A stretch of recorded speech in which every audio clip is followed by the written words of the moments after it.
think the honorable thing for our species to do is deny our programming. Stop reproducing. Walk hand in hand into extinction. One last midnight, brothers and sisters opting out of a raw deal. Do not trust any friends or family members. I repeat, do not trust friends. Whatever. I can't remember where the start of this book is. Oh, fuck. Hey, can I just give a shout out to the people who took down Triangle of Sadness and way to go, guys. Who the fuck were these guys? It's like are we allowed to slander them? Probably. It's just I'm looking up their names so we can name them specifically. Yeah, it's like a toilet bowl media company that basically is bottom feeding for $5 a month off of some larger studio to be that's our copyright. Yeah, three ants development and strategies SL, whatever the fuck that stands for. I put it, it's because I'm going to repost it without the shit at the end. Protect and control your digital contents. So they've got some sort of fat jobber sitting behind it. He's just he just saw it online and then just the picture. I don't know what they thought, but I'm seeing a Reddit page dedicated to these assholes. Oh, man. Dedicated in that people hate them, or so they what do they search the internet for for whoever, whatever shitty studio hires them. They search the internet for their intellectual properties and just rub their hands together while boils grow on their noses, and they're like, oh yeah, look at that, a thumbnail, motherfuckers, that's a copyright infringement. Yeah. Whose job is going to be replaced by AI in 3 months? Yeah. Yeah, you know what? That's exactly, they deserve it. There's two people who deserve it. They do. Yeah. Them and I don't know if anybody deserves it, but Wendy's is experimenting with an AI drive-through teller. I heard about that. And I'm just they're just talking about it right now. They're obviously, that's kind of horrific. I was gonna say this guy could go back to fucking Hortons, make my coffee for me, son of a bitch. But he can't even do that now. I was gonna fucking take that from him too. So they still need the human to make the humans need to make the coffee still for now. That's questionable. I don't know if that's necessary. Well, you think it's gonna be like a Toyota plant in there all of a sudden? They don't allow human error already. It's machines. You press a button and then it shoots out your 2 cream and your 1 sugar, right? Okay, well, until they can make robots that don't fall over when they're walking, I think we're okay. Because they still need to train. They don't need to. No, it's a vending machine. Yeah. Okay. All right. So I'm questioning whether or not there's that we're ready for that, but I'm sure some company is definitely going to try it. I feel like the Japanese will try it first. I got nothing to base that on, but they're on the cutting edge. They like the robots. They trust generally the robots. So maybe. Yeah. Well, they're old. Right. This goes hand in hand with what I say about the old people are always the first to become cybernetic. With the machines replacing their organs and that kind of thing. Yeah, you said that about my teeth too. That's true. I will bust. I'm pretty obsessed with the idea. Old people turning into cyborgs. Well, what's a pacemaker other than a bionic enhancement? Oh, fuck. That's true. What's the cool factor on? Does that make people cooler? No. Yeah, that's exactly. And I think that, that's my argument for why cyborgs aren't cool. Because I guess that's true. It's just fucking old people, or fucking either that or. If you put a cannon on a 90-year-old man's arm too, that's gonna do damage. The second it fires that thing. And you're susceptible to a lot of things too with that. They have that ride at Canada's Wonderland that engages those heavy brakes that when it drops you down to the ground, it has it emits an EMP when it engages the brakes, and it'll shut that fucking pacemaker down. You're dead. Oh, Jesus. Yeah. Oh, yeah. Okay, that's why they have the disclaimers. Okay. Yeah, you're susceptible to all forms of electromagnetic pulse. Yeah, you're like Iron Man all of a sudden, just seizing up. That would just be the worst. Yeah, and that's putting aside the susceptibility to infection and complications, machines breaking down inside your body, more surgery required. It's horrific. I don't, like these tech nerds, they're just tickled pink about the idea of having microchips inside of them and machines grafted into their body for future telepathy. Like that's just so ill-considered. Yeah, that's just a kink. Oh yeah. It's oof. Yeah, it's true. It's true. Yeah, we're not. Man, come on. Yeah, we're not there. And nobody's leaving this planet with their consciousness in a robot. Like Elon can fucking jerk off to the moon about it all he wants, but it ain't happening. Yeah. Well, I remember we talked about this with Ghost in the Shell, and I think we sort of, and it's the general argument that like the machine needs humans, because it's at the end of the day, it's a physical space where supposedly you're rocketing into immortality, but like only as long as the lights stay on. It's not like a magical landscape that you enter into. Yeah, you know what? Post-apocalyptic shows typically get that, in a lot of, not in the Terminator, but in a lot of more modern ones, kind of get that right. It's just like return to savage land, overgrown, cities, right? Tree, woods, and savagery, and animals are back, and that's it. Planet of the Apes. Yeah, I knew it. Fucking dirty apes. So did you guys want to talk about some Sandman? Yeah. Yeah. I know. As well. Since we may as well. We showed up. We read the book. Hi everybody. Extinction Agenda with James and Daddy and Chris. I thought that who calls you shit? You were saying someone some guy calls himself Daddy and gives you medicine. Did I remember that correctly? It was the local comic store guy, but that's right. Yeah, oh, I misrepresented him. Right. Slander. We're gonna get pulled off the internet again. Son of a bitch! Yeah. Not this again. Don't use any thumbnails this time. Yeah. Oh yeah. What we'll start doing is I'll get a white paper and a black marker, then I'll do like a crude copy of whatever image we're viewing, and we'll just use those as thumbnails.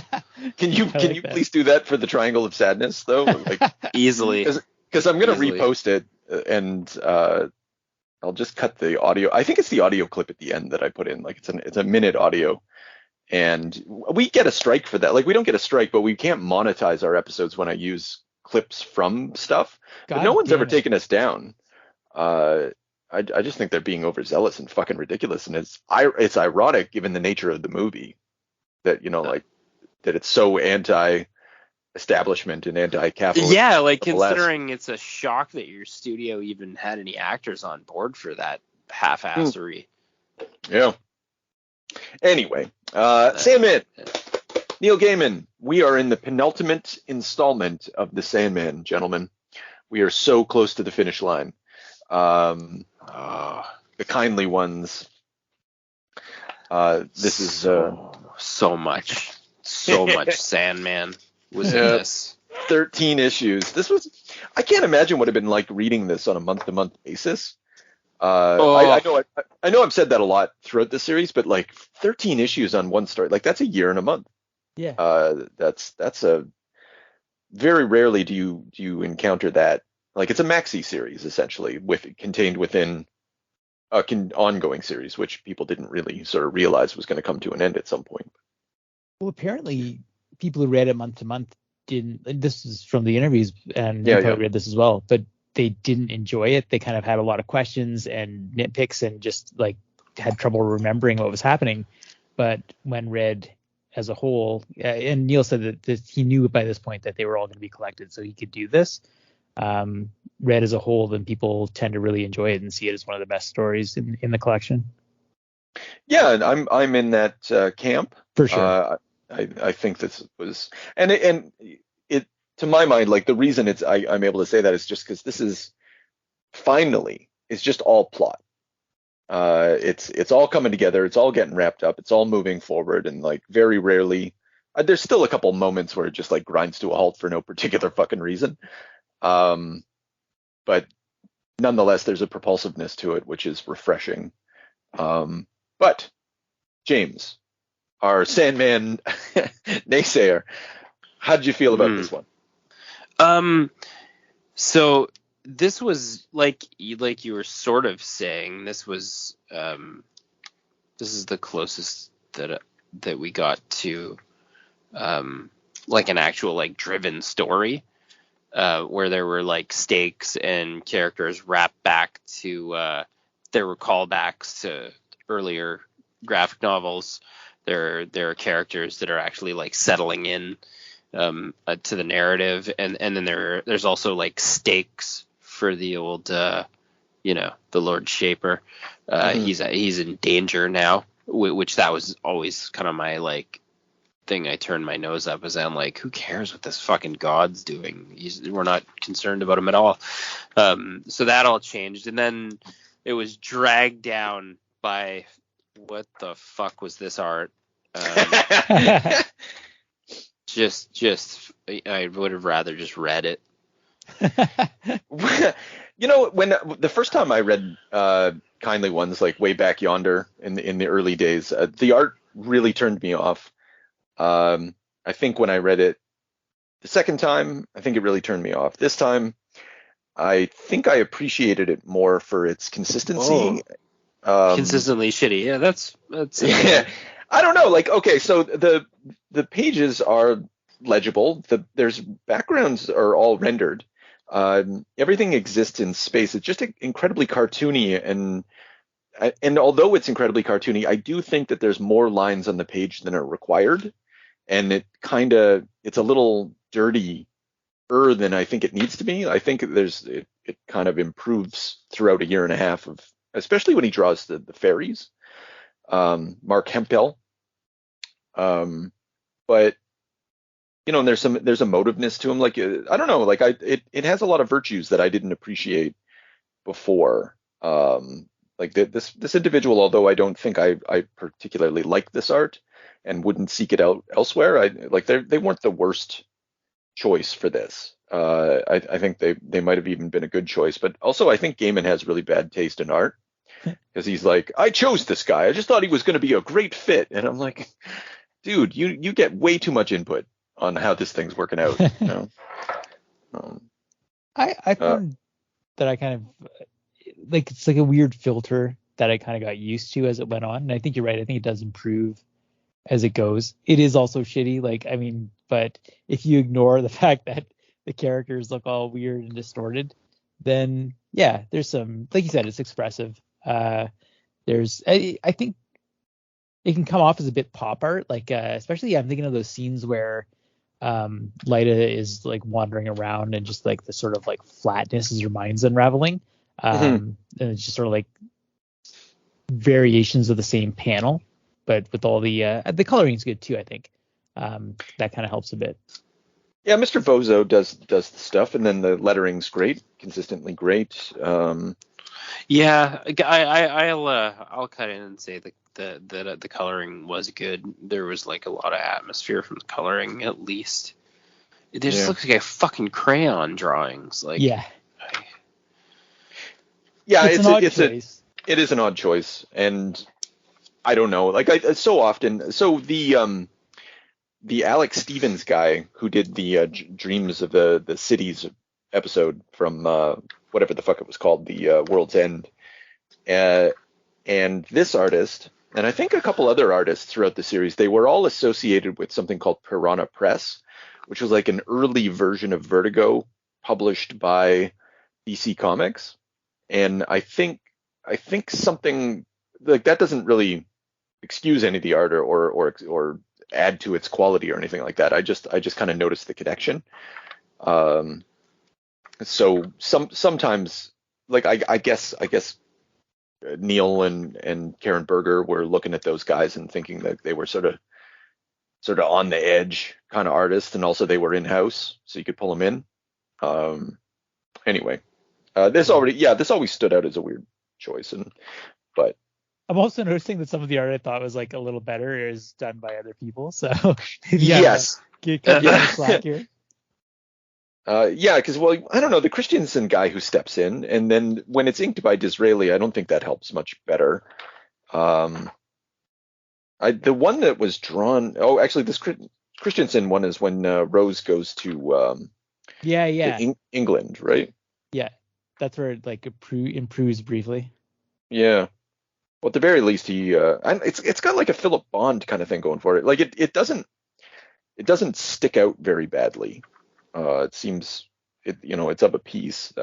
So even when they have people pitch hitting, is that am I using that phrase correctly? Pitch hitting? Someone who's coming in to yeah. Pinch, I think.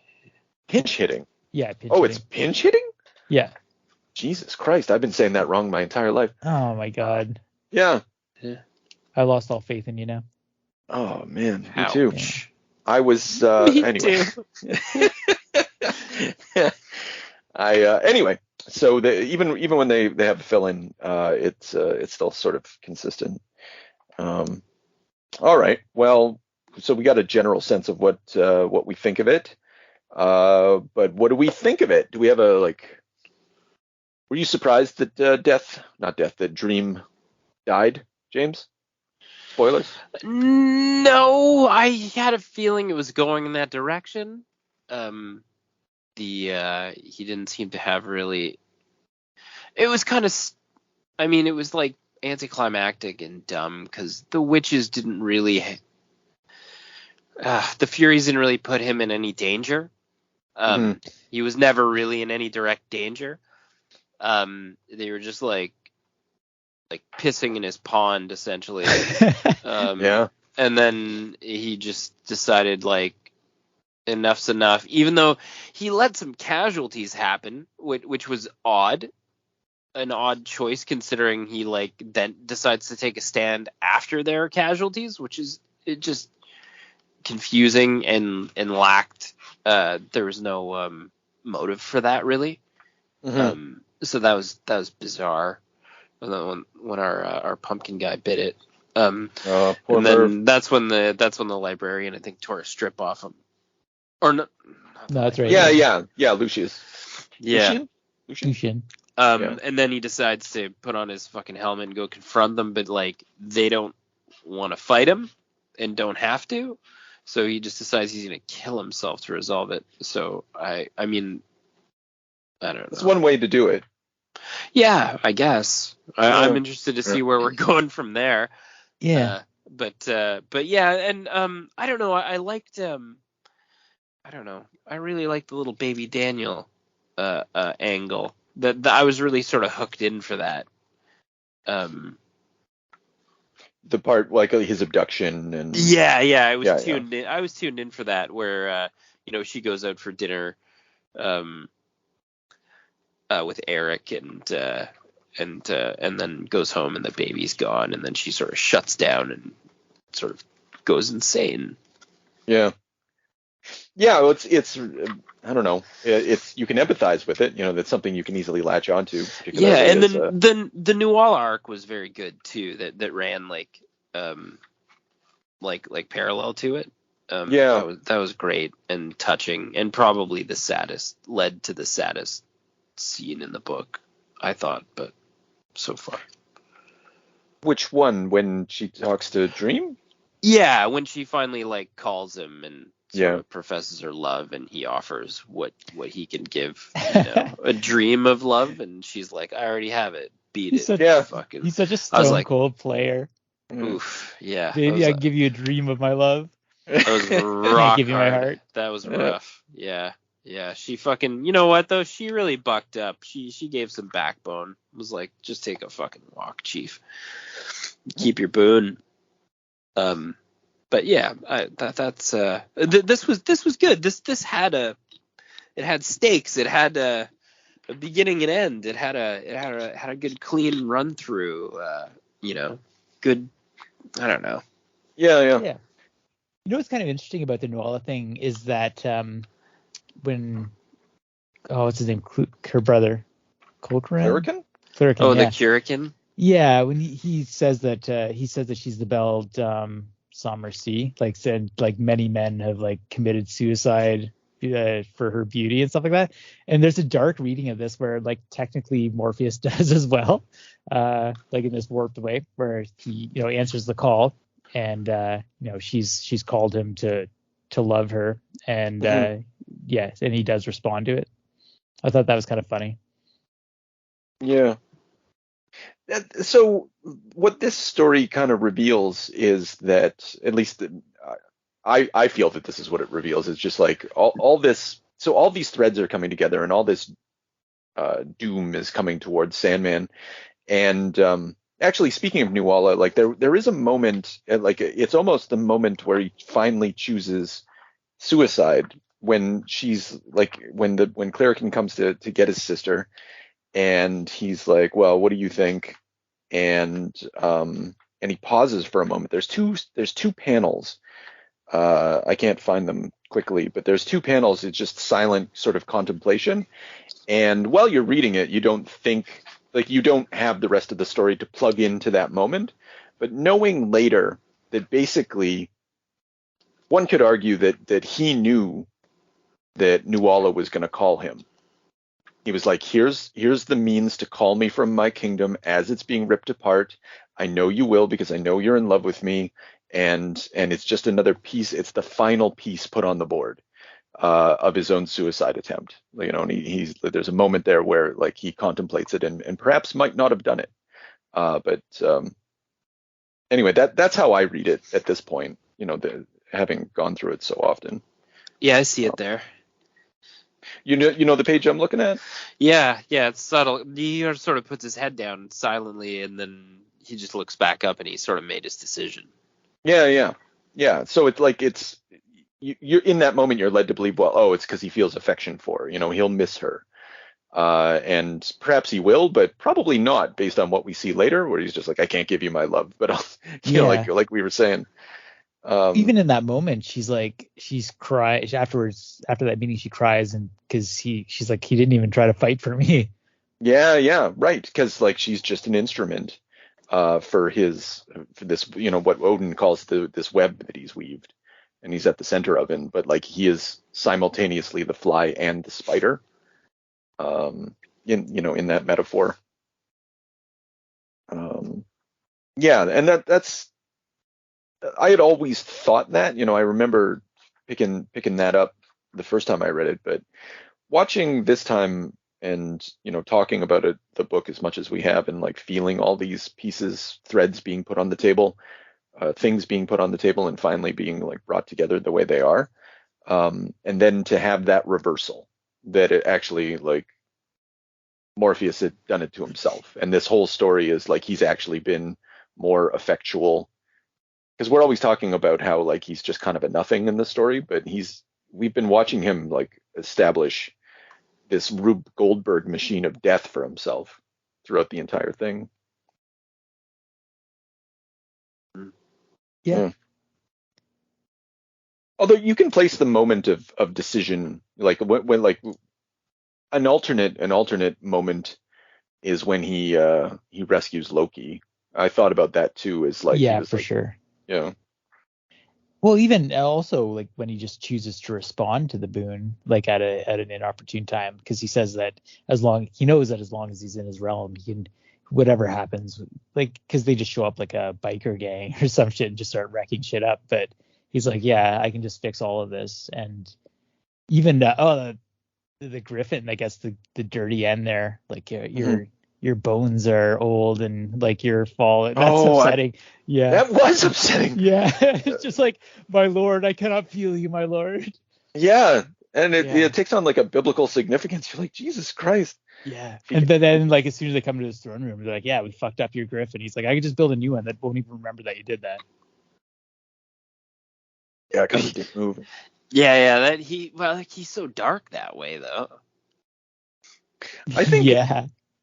The way that he's illustrated, the Hempiel illustrates him, and I don't know the script, but he just like whenever the Furies show up. Oh no. The kindly ones. That's a different comic. That's a very different comic. He always looks so fearful. He looks like the cover of those X-Men comics when the mutants are running from the Sentinels or something. Like he's really overcome by something bigger than himself. But like it doesn't feel like he should be. Like he should be in that moment more stoic. Like even if he is on the ropes, even if they are gonna like hound him to basically suicide. Yeah, I don't know. Just like symbolically, it seemed weird. Like I understand the reason for it, but and it's a small nitpick, but it just seemed unnecessary. He has to go through so many steps to preserve, like to balance the two things that like Morpheus is basically all powerful, but also the Furies have the right to punish him. Because there's a lot of moments, and I think it's actually really well done for the most part, where he's like, well, I could just keep hopping from place to place, but I have responsibilities. Or I really appreciated when Thessaly draws that circle around Lyta, and he's like, well, I could just stand here and kill her from a distance. I'm glad that they like considered that. Like I think he mentions getting a gun or something like that, but yeah, well, actually that didn't occur to me, but he just says there's lots of way to do it, at a distance or something like that. Yeah, but they violate the spirit of the thing, and he can't really break rules because that's just him. Yeah, that's just such a self, and another reason why it strikes me as a suicide thing is just because that's such a self-imposed, because basically Death comes up to him and he's like, you didn't need to do this, but he's like, I did because I'm a sir. She's like, you've been down way worse than this. They took the dreaming from you once. Yeah, and I like even in this moment, Gaiman is finding a way to like fill in the past, like still make like add to the richness of sort of the tapestry, because I don't think that we've seen the dreaming ever taken from him. Like there's all these past adventures, like he's Indiana Jones or something. Yeah. Saw Hob at burying that lady. Wait, what? His wife? Oh, when he was his wife in the cemetery. It's at the beginning of issue 3. He's burying Bobby, who got hit by a car, and he just gives that speech over the grave. When Gaiman spends, like, I like Hob as a character. I've made no secret of that, but it's interesting watching him.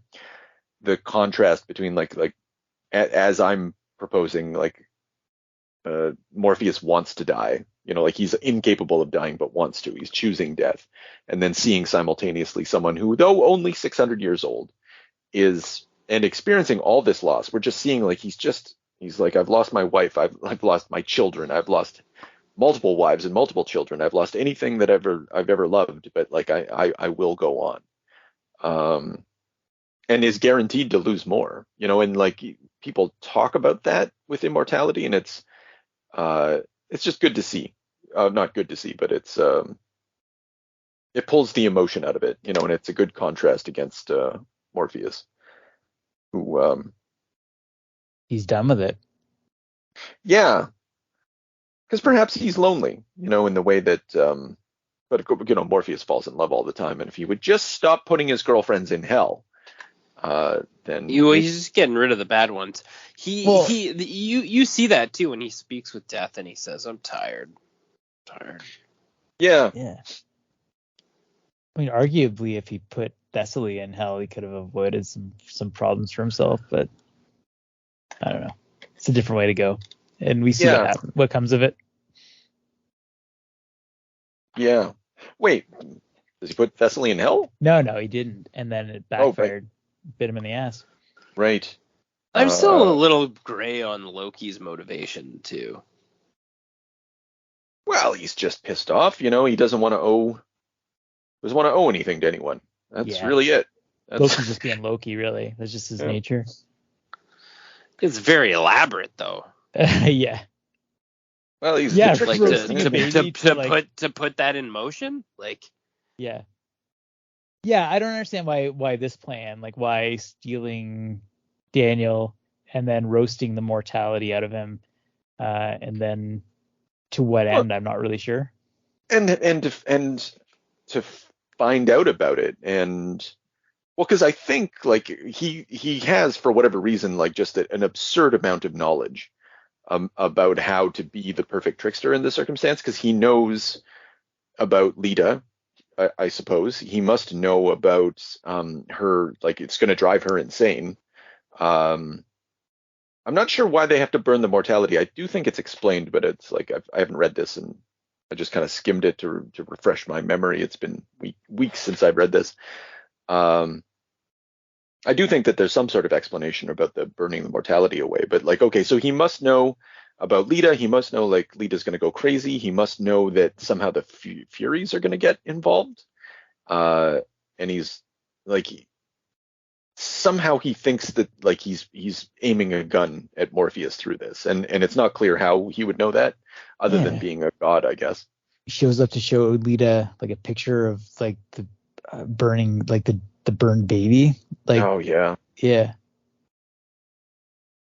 really setting her off on that quest. Speaking of grotesque, when Clarican like gives birth to his nemesis for some reason, oh yeah, it's like, wow. This stag. Great. Yeah, that's beauty. Totally worth it as like the use of an entire page. So much blood. I'm looking at it right now. 2 entire pages. Yeah. Jesus.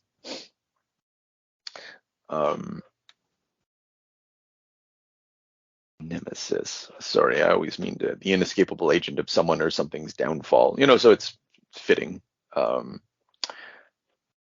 Yeah, I really like the depiction of fairies in this, like the just the fickleness, even just like like we gave you as a gift, but we'll just ask it for you back. Yeah, and it's fine, they're like, yeah, it'll work, and it did. Well, he's forgiving. Yeah, loves those fairies. I know. You know what? You want to hear something funny? Sure. We were talking. I met somebody that had a fairy garden. And then I was talking to Kate about this little fairy garden you make in your yard with little lights, make little twig art, little bridges, little things, and she was like very opposed to it. She said, no, you don't call on those kind of things, because fairies aren't good. Yeah. Like you don't. They can turn on you. You don't want them around. She knows the lore. I said, what the fuck? What are you talking about there? It's a little garden for gnomes. So, like, should we have gnomes too? I have the gnomes. Well, I have that creature eating the gnomes. You have a creature eating gnomes in your garden? Yeah. Oh, fantastic. Very nice. What's the dragon? Creature called? Oh, the dragon. The Dragalore? That's what we call it. Oh, awesome. Yeah. You haven't seen it? I don't think so. I mean, I'll show it to you later. Yeah. Yeah. That's. Anyway, yeah, fairies, not good. And well, and Sandman's done a good job of showing, like Puck, for instance. Actually, Puck's the other, the accomplice with Loki. I don't think that's earned either. Other than like Gaiman was looking around at the board and he was like, "Oh yeah, issue 19, Puck got loose. I guess we better do something with him." Yeah. Yeah. He really does a lot of tying of loose ends here, so it's true. And because of the bad art, like Puck is interchangeable with Loki in some of those panels, and you're like, what is this? True. Like, fair. What'd you think of Loki's story about Thor and when he tricks him into thinking that his wife is pregnant? That was excellent. Yeah, I like that too. He's trying to get killed. Oh yeah, at the end, yeah. But what was the thing about that's early on when he's talking with Puck, right? And he's like, yeah, I fed him a gallon of castor oil, painted his arse blue, and shoved a cork in his bum hole because it amused me to do so. And then he thinks that after he gets rid of the cork that whatever is there, his squirrel is his child. Right. And probably based on an actual. I wonder. Yeah. I Probably, bet. yeah. Yeah. Yeah. Because it's too weird not to be real. That's true. In the because those things are fucking weird. Um, I have I think we already talked about this, but it like the Western and Anglophile, let's say, fascination with Norse mythology, and Loki and Thor, like these characters, bizarrely enough, are extremely well known to us, like popularly known. Loki had a TV show, and it's probably still does. It just strikes me as weird, like as a cultural phenomenon. Like I think I understand why.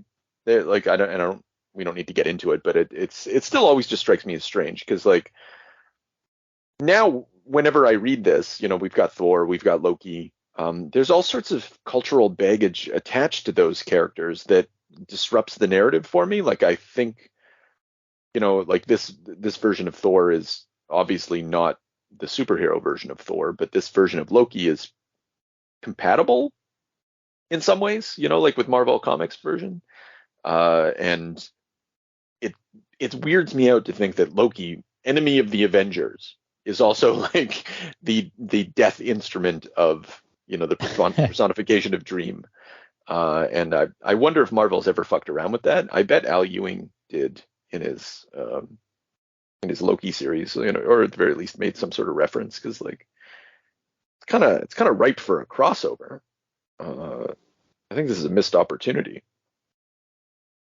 You want more amalgam comics, is what you're saying? I think I do. Yeah. Oh, no. Or more like Superman versus Spider-Man kind of shit. In this case, it'll be like Loki versus Loki, Thor versus Thor, Morpheus versus I don't know, Sleepwalker. I put my money on this Loki though because the just the down dirty like crudity of him. He'll strike lower. He'll punch below the belt.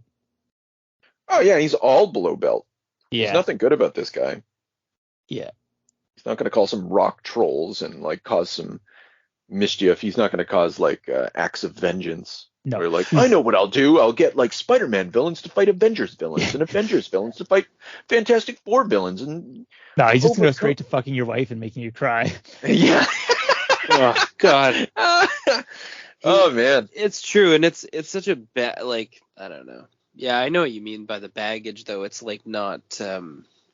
It's almost funny that I don't know. That's like a Marvel thing. We talked about that a little bit with Hercules. That it's just so odd to include like whatever mythology from Greece or Norse gods and then just sort of like rewrite as hokey heroes.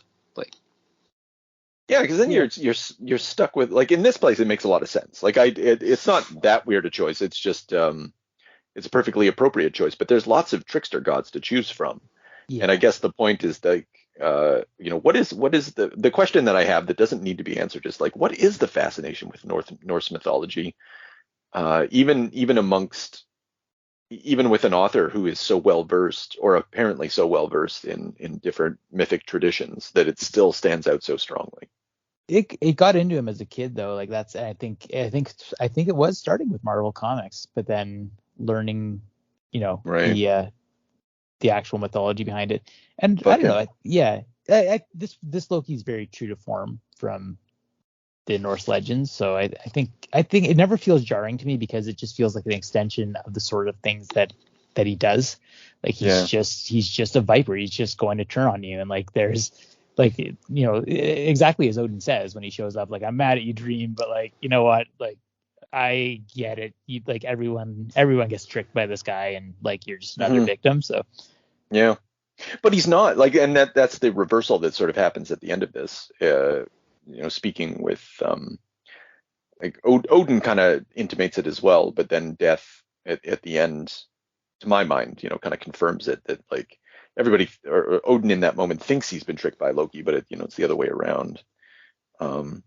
What you're saying suggests to me, guys, that the real killer of Morpheus is Stan Lee. Hey, true believers! Oh no.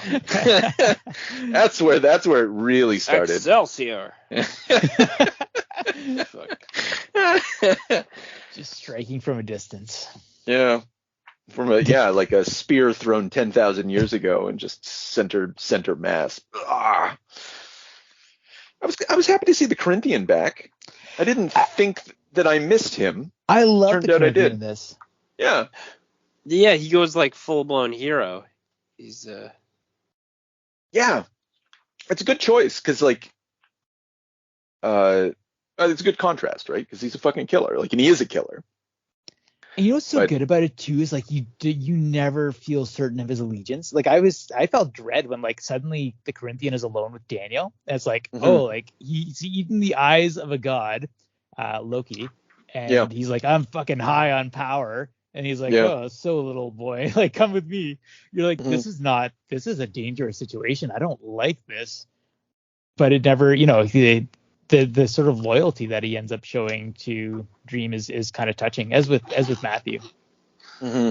Oh, I never really read it that way. I read that I don't know why, but for whatever reason I have the utmost faith in Dream's in Lord Shaper's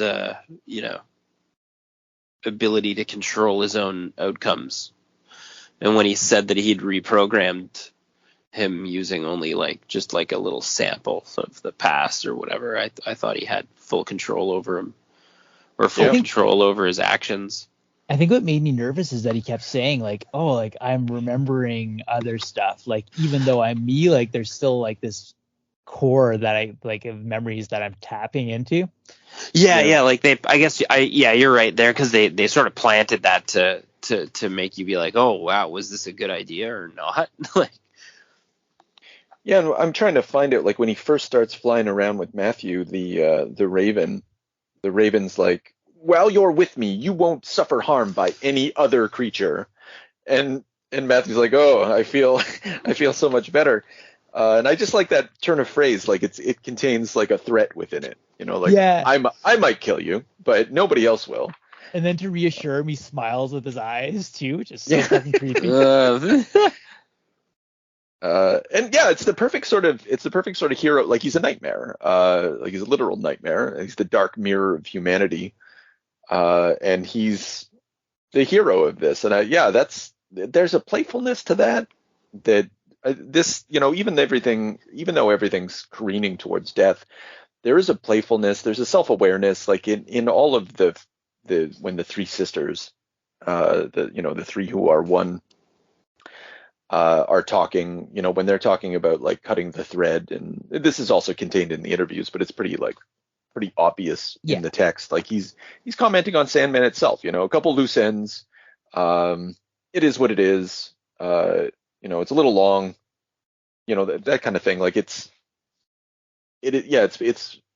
subverting itself. It's playing with itself in the way that Gaiman does. It's considering the act of creation and commenting on stories through its own contemplation of itself, which is interesting. Even the Corinthian, like another reason why it's such a great choice to bring him back is that, as Dream's describing it, he says it's a dark mirror that was always the intention, but the gulf between conception and execution is wide, and many things can happen along the way. Like that's reflection on what it takes to bring a story into fruition. So how difficult it is to control all that. Yeah, well, yeah, particularly one that went on for 5 years or whatever. Like, God, it must have been hard to even write these 13 issues. Yeah. Yeah. Oh, God. And he's just like, well, I meant to do this, but I fucked this up, and I put some plaster on that, and I just, I just put some plywood there, just did all the things that I needed to do, and ta-da, Sandman. I weaved it. I fucking did it. Yeah, well, because as we've discovered throughout all of this, like, and to James's chagrin, like this book's a fucking mess. With little I'd say like more flashes of brilliance than I think even than I've given it credit, and I think like through our conversation have really given it credit, but it's a mess. And it's not coherent in the way of like a Preacher No, that's true. And but not this that really the Preacher's ties not it all actually very together. coherent. It does, yeah, it does. To the best he could, like he's tied a bow. Yeah. It's Everybody not. gets a little coded to their story, like every bit character. I mean, even like to some ridiculous extent, I think there's like some commentary on like he goes to watch a performance of the Midsummer Night's Dream. You're like, you probably didn't need to call that back, but He's like, I fine, really whatever. enjoyed Bottom. Yeah. Yeah, yeah, Yeah, and like that guy who had to wake up to nightmares repeatedly forever. He gets an ending. Satan gets an ending. I don't know if the people in hell get like those two angels in hell. I don't think they get an ending, but they at least show up. And you could go on and on and on. I All your like. favorites. Yeah, well, Rose's story. Oh yeah, I mean, Rose. Yeah. does it come to anything? I'm actually trying to think. She gets her heart back, maybe. Desire kind of gives her that Zippo that's like a piece of her heart. Yeah. To what end? To Not what a end? clue. Yeah, maybe in the wake we'll see some sort of like maybe Shit. she's yeah. Yeah. Good point. Yeah. Yeah, because we're not done. It feels like we're done, but we're not done. Like this is set up for the epilogue, for the grand finale. Like we needed the death, which has already been foreshadowed extensively throughout the series, and particularly in World's End, where there was like those 6 pages of watching the funeral before we like it was just, in retrospect, really bad choice, Gaiman. Like we already, like, I'm not sure how obvious it is, but it seems pretty obvious that like Morpheus is in that casket. Yeah. But Speaking of deaths, like Zelda, that was awful. Her the AIDS death? Yeah, slow wasting of HIV. Right. And then that go on. That thing about like they don't tell you this in the literature. It's like my body knows it's dying and saying sex, sex, sex all the time to me. Like I've only got a few more weeks and it wants to make a baby or get close to someone. And then she's like flirting with Rose. Mm-hmm. Wow, that was something. Yeah, and it predates Fight Club, where with Chloe at the with cancer, she's like, I'm dying, right. And I just want to have sex for the last time. So yeah, I guess it's a thing. Well, Gaiman in the interview says that it's a thing from individuals that he knew who were dying, and I assume died, although perhaps not. That again, I think what allows this Rose's story. So Lita, we're led off, like there's a bunch of different threads, but so Lita's very. At first, there's the Daniel issue, and we watch her spiraling into madness. Due to the horrors of living in a man's world. Because she's got her sex pest boss, she's got the threat of a deadbeat dad, and then she's got stranger danger, men abducting, police officers untrustworthy, and so like patriarchy drives her down. She goes insane, activates the Furies. And that would be fine, but there's not a lot. Like there's a heart contained within that. There's like the love of Daniel or whatever. But the story could have very easily been like pretty heartless. And I think Rose's, her role is to sort of add this undercurrent of compassion and meditations upon love and desire and like all sorts of other human emotions that get tacked on to death that are like part and parcel to it. And I think that's contained also in Hobbes. I don't know, it's almost a soliloquy to his dead lover. And it's kind of a subtle way because it really has nothing to do with the plot, but it's a good trick to engage the audience, like to trick the audience essentially to like feel a lot more than would be. It's kind of tricking you into feel something not necessarily about, not tricking. It is a technique. Like all techniques are tricks, I guess. To create like an emotional orchestra or something like that. There's the high drama of death and destruction and suicide and like all that gothic shit, and then underneath it is a bunch of romantic stuff, and those two things are obviously very compatible. And so like in wrapping it all together, like it is an emotional smorgasbord, which I think is Gaiman's bread and butter. Like when he's on, there's an intricacy and like even if it's like cloying, like I hate love. Like, okay, Gaiman, just dial it back a little bit there.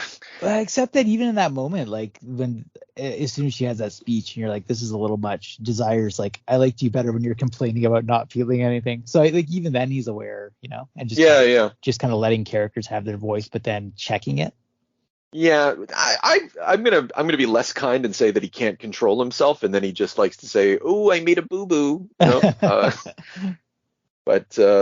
But I think they meant maybe the same thing.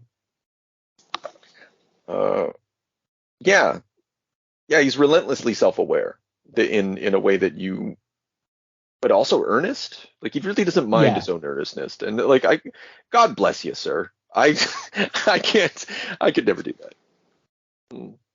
Yeah, well, and it's his strength too, because like you said, for sure it is. Yeah, like creating those emotional resonances and characters, like that's where he's at his strongest.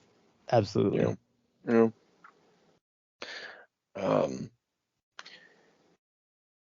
But it is hard to live in a man's world. We can agree that, right? If there's one thing this story taught me, it's fuck. I'm thinking when Rose is I was thinking about when Nuala's crying. Oh, yeah. No, but there's all those women. They're telling those stories in the home when Rose goes to talk about. The Charles Vest section. Yeah. But then afterwards, they're just talking about like men and like there's always like when when Thessaly, when Morpheus leaves, there's just a lot of circumstances in which someone goes, men, that's childish. And then it's fitting, like it's obviously like this is as I've been saying at any rate, a relentlessly feminist text. Yeah. And this is too is a culmination of that kind of attitude towards men's stories and fiction and that sort of thing. I think I take some of that as a bit more tongue in cheek than you maybe. I think Gaiman's a writer who wants to give each character a distinct voice and sort of try to disappear a little bit, like let them, let it stand and let you kind of sort out how much weight to give those voices.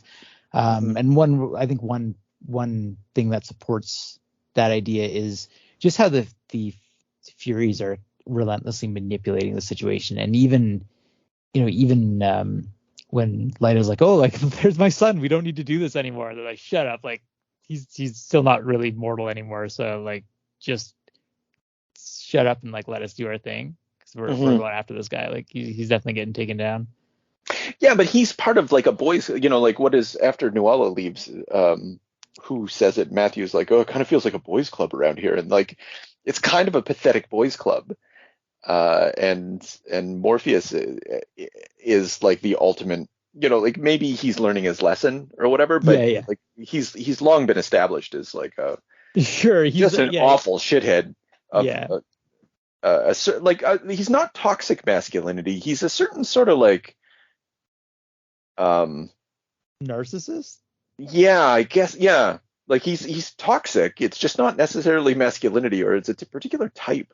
But like it's not like Arnold Schwarzenegger in Predator, or Jesse Ventura in Predator, probably. Yeah, it's kind of like a solipsism, or maybe is a better way to put it. Like just like there's not much outside of himself.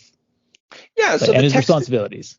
Yeah, and so the text is like trying to punish that boys' world as a sort of cleansing, like let's get all this stuff out of fiction and fantasy works and that kind of thing. Like so when Rose is at the house and she's talking to these characters who, for all intents and purposes, are the three witches, they're depicted as such, the 3-in-1, and they've got these like the pages are devoted to this, about like.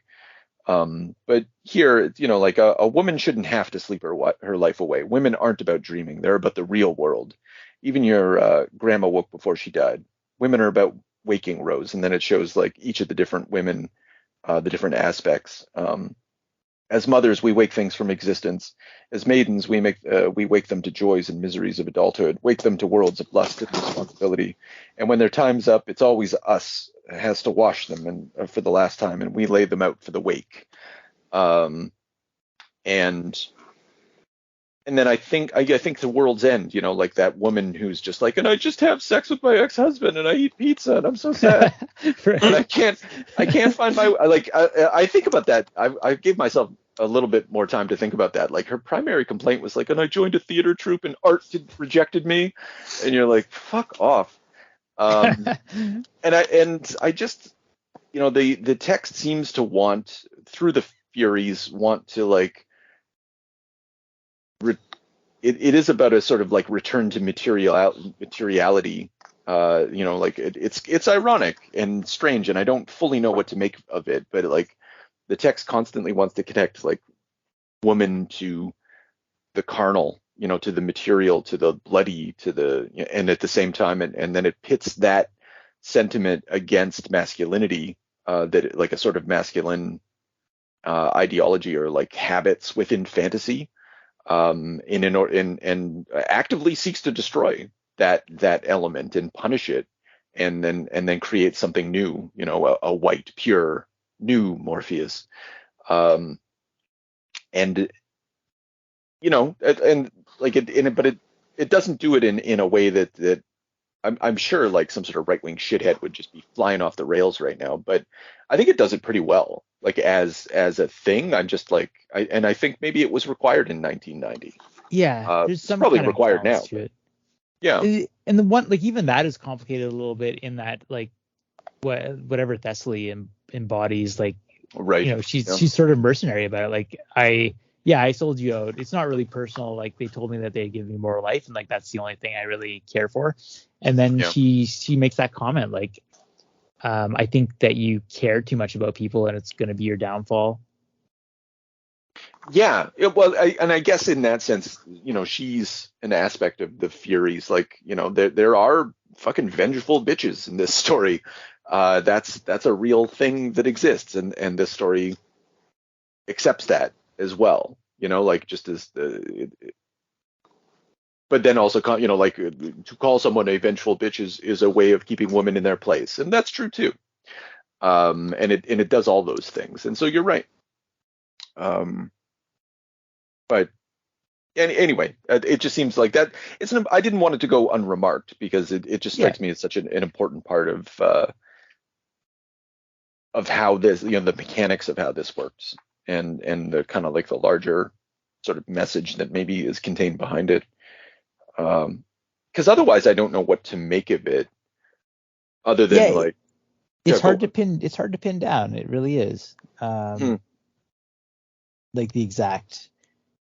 I mean, I think maybe there's something to be said that it's exploring a space, and maybe its primary focus is still on the idea of stories. And the Furies are a mechanism to bring about a tragedy. Maybe that clarifies things a little bit, but yeah, no, you're right. To it. Yeah, you're right. It's a classic tragedy. Except that there's no self-realization, and like it's not like soft. Yeah, like he never does acknowledge. Yeah, but either way, you're right. Like so, but that's the large structure that it's contained within. But like, but yeah, so mechanic, like, yeah, as a structure that makes sense. But then, so what? Like if it's not about what I'm proposing, which is just some sort of like feminist commentary upon the culture of fantasy literature in the 90s, and perhaps within comic books, then what is it about? Other than like a ongoing exploration. But like you with Gaiman, you wanted to, like, not you want to, but there's an intelligence at work here. Like he's not just going to do this just for like fucking around. He's got something he wants to say. in addition to telling like a basic story about a guy who wants to commit suicide in like a super tragic emo fashion, which he succeeds expertly at. Yeah. I think with I don't want to downplay the intelligence of this story, but I keep coming back to the idea that with Gaiman, like it's not as theoretically or abstractly challenging as you'd think. Like for all the complexity, for all the illusions, they're kind of straightforward stories in that like they have their chief strength is like an emotional or intuitive depth. And I think part of what this is about is just like, you know, change, the ability to overcome things, and then I like how stories shape us. And Morpheus's ironic inability to recast himself or to be flexible, being the thing that destroys him. But there's also like the Furies make a comment about how I forget, limitations or rules are the source of his strength and his weakness or something like that. Yeah, okay. Or of his power. Yeah. So I mean, and there's a couple other things too that made me think along that line. She, as Light is on this journey, like this sort of like weird mythic quest, where she's like half hallucinating and half like crawling through dumpsters eating like rotten apples or whatever. She encounters that cat, and the cat is saying that, you know, she's going over to this. She can't come with her because she's going to this ogre, and she's going to challenge the ogre to this riddle contest. And the accumulation, Light guesses, is that it's going to say, you know, she's going to trick it into changing forms into a mouse, and then the cat's going to eat them. And Light is like, well, like, don't they ever learn? She's like, no, it's part of the story, as am I, and like these are its functions. Right. Yeah. So it's just constantly. I think his primary concern is that idea of like what are stories, like what's narrative, how does it shape us? Yeah, and like the thing about there's that, I mean, obviously there's stuff about feminism and like everything you're saying is correct. I just don't know if it's primary. Well, I can do both. Yeah, it'd be both. You know, like I think maybe what we're finally at this point at the penultimate entry, like we're kind of getting able to get at the DNA of this book. You know, what are the threads what are the strands that produce this? It's definitely both things, because I can't deny that the fascination with story itself and its playfulness with story, and you know how it, you know, it's as basically ironic as Lord Shaper is unable to shape himself. And that doesn't make it trite, you know, like it's like a echo of that, you know, throughout 75 issues. I guess this only takes us to issue 71 or something like that. I usually give the issues. That was dumb of me. Issue 57 to 69. Well, I think what Chris was trying to say too was is maybe why I liked this book, or that I don't have, you know, my normal overtly negative things to say about whatever Neil's doing here. It's just because there were three stories, there were three women to follow that carried through their own narratives, that had emotional scenes, like the meet me upstairs and bring a condom, like sort of cutesy connection that ended with I gotta go, I'm with my wife. And you know what I mean, like these traumatic moments, losing the baby and ending up like and that like toying around with whether or not she was like entering into like basically a psychic dream world to sort of connect with the Furies to kill Shaper, or was she just sort of dabbling around in homelessness, and that sort of like that. I don't know. I don't know why they dangled that carrot, because you knew what she was going through was sort of real in the dream plane, but that it was weird to think that that you know, like mentally broken people sort of can break through into the dream world a little bit. But yeah, I think and then there's Nuala and her like sort of personal love tragedy. But like I think I felt those emotional moments and sort of read on that surface level more through that book, and I think that's why this one I liked. But it does remind me that Gaiman has a magical homeless people problem. Sure does. Yeah. Just listening to you say that, I was like, shit. He goes to that well more often than perhaps he ought. The magic hobo returns. The fucking Spawn narrative. Oh no. Anyway, learning lessons from Todd. Oh no, not a Todd. Oh, vice versa. No. Just imitate the best. That's Todd's motto. Damn. What were you gonna say, Chris? I'm so sorry. No, that's okay. I can't remember now. It'll come back to me in a sec, I'm sure.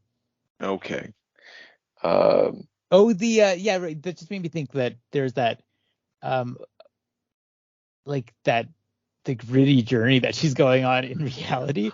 Just reminds me of like, I don't know, just adds this depth to it it makes me think of how when she first encounters the kindly ones. They say, she's like, are you gonna hurt me? They're like, of course we're gonna hurt you, but we're also gonna help you. Like they just put her through the paces. Like everyone has to suffer because that's the nature of stories. Yeah. Well, you don't want it is the nature of stories. Like we don't want people, like not all stories, you can have, I guess, nice stories, but people want to watch people suffer. Like one of the funny things about writing comics or any serialized fiction, like starring the same characters, like how are we just gonna fucking put this guy through the ringer today, and watch him come out of it, or her come out of it, or whatever come out of it. It is an important part.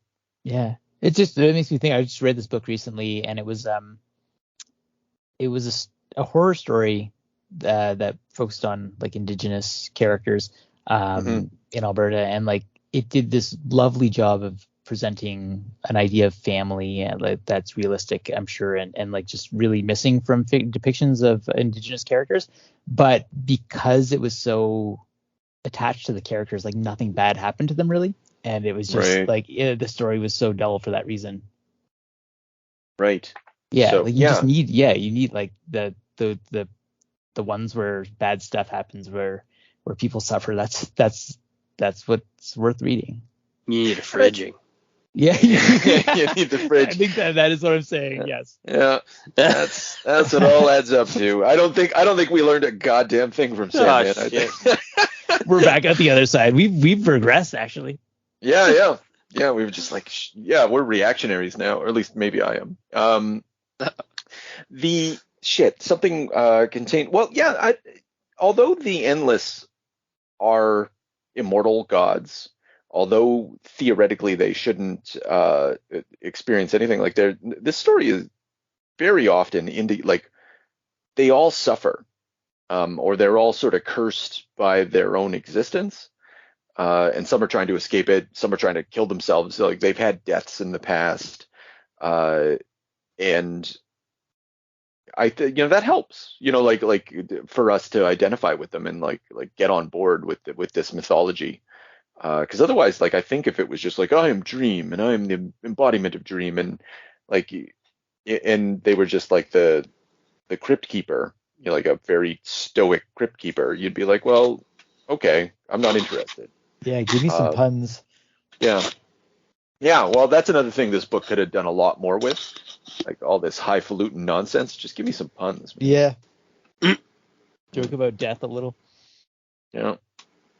Well, didn't we already? Actually, no. I'm thinking of. I was thinking Morrison. I was thinking Invisibles, where that girl goes into hell, tells that dead baby story. Oh yeah.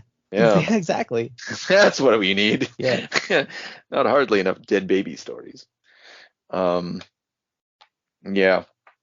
I don't think we talked about Satan. I don't know. Is there? Do we? Any large thoughts there? I don't think I have any. It's kind of nice to see him around, but Yeah, it's like meeting with an old friend, catching up. Yeah, watching him be as shitty to people in a nightclub that he runs. No, I won't be singing that song. Since since I'm super powerful, I'm going to sing a song that reflects that your girlfriend's going to break up with you or whatever. Yeah. And you're going to drown in a rowboat or whatever. Yeah, that's what it was. Yeah. Like Shelley dying in a goddamn boat like a goddamn loser. What does he say at the end that like he just kind of realizes his own fundamental boredom with his own story? About the nightclub thing, or well, yeah, but then like also like just being like, what would happen if I won? Like, he just has this like moment of clarity. I'm just trying to find it here, but I might not be able to. But yeah, like he's just like, it's just this complete disillusionment with his whole arc, which does set up actually the Mike Carey series, which is actually quite great. I like that one a lot. I think you and I read that together. Yeah. At a distance, but anyway, yeah, I liked that a lot. That's one to recommend. I was surprised that it worked so well because I was like, fuck. Like I know I came to it late. It had probably already been finished by then. It was just a matter of like reading all the trades, and I just didn't have any faith that anyone would be able to fucking tackle it, and I was wrong. Yeah, he does such a great job of that. Yeah, I'm actually even a little bit curious about the Corinthian series that's currently on. After reading this, like, who do we know who's in charge of that? I think Tynan is. James my boy, Tynan. Yeah. Tynan's an interesting. Like, he's starting to beckon to me in a way that's starting to really disturb me. Like, he had a series recently come out, like issue number 1, like World Tree came out, and I flipped through it and I was like, shit, I kind of want to read this, and that's the first time that's happened, and I'm concerned that it's going to lead to more Tynan in my life. His horror story, My Medic, is pretty disturbing, I have to say. Okay. Yeah. Maybe we'll take a look at that someday, but or you can just check it out. It's not complicated, but it's effective. No, anyway. I would. Yeah. I can see. I feel that we're at the end of talking about. Yeah. Because we're like, we should talk about someone else. Yeah. I think we've run through the course. Yeah. All good things come to an end, including Morpheus. Yeah. For me, I think in the chat I was like, this is my. I think that Game of You is still my favorite, because that was the one where at the end my measurement of a book is like, if I close it and I miss my friends, then you've written an excellent book.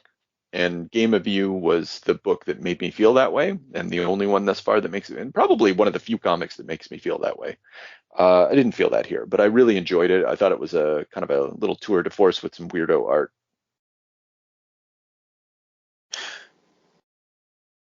Yeah, I like this one. This is my favorite one. I think, even though it was like an absolute long slog, I feel like there were just like chunks where I was sitting reading and I was dialed right in. But that art was a journey. I would prefer that they put this shitty art in the beginning. That would have been better. You'd like to see an evolution from this? Yeah, like wouldn't it have been nice to get our half decent artists on the back end of this book?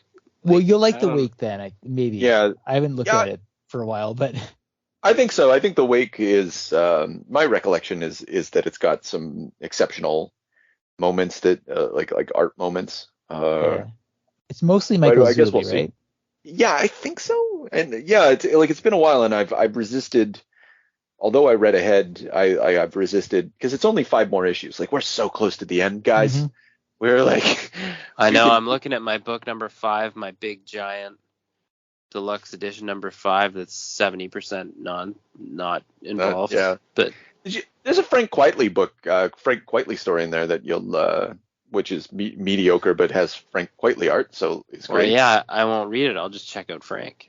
Yeah. Sorry. Sandman has a Frank Quitely story? Oh, later on, okay, so the deluxe edition has the last 5 issues, and then it has that Dream Hunter bullshit. Oh, yeah, okay, I see.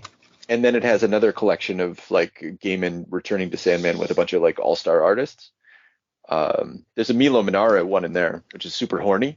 Whoa. Kind of pretty good one. Pretty good one. Oh, you got me excited. Yeah, fucking right. Wait till you read it. Bring a pack of condoms. That's a one-handed.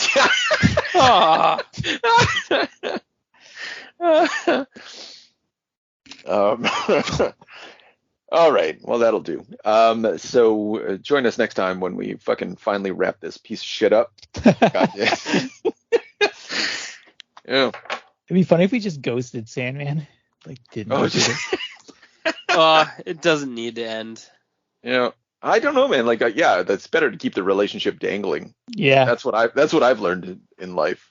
I think that's what I learned from dating. Yeah. String it along. We're just gonna string. Maybe I learned it from Morpheus himself. Yeah. Banish that shit to hell and just move on with your life. Oh God, I wish. Oh man, there's some really cool art in this.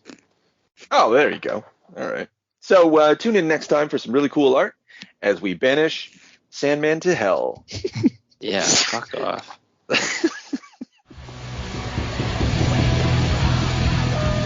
How people perceive themselves is nothing that interests me. There are very few who are going to look in the mirror and say, the person I see is a savage monster. Instead, they make up some construction that justifies what they do. And there it is. You're rich, so you're a philanthropist, so you can cure your conscience for not paying enough in tax, not contributing enough to society.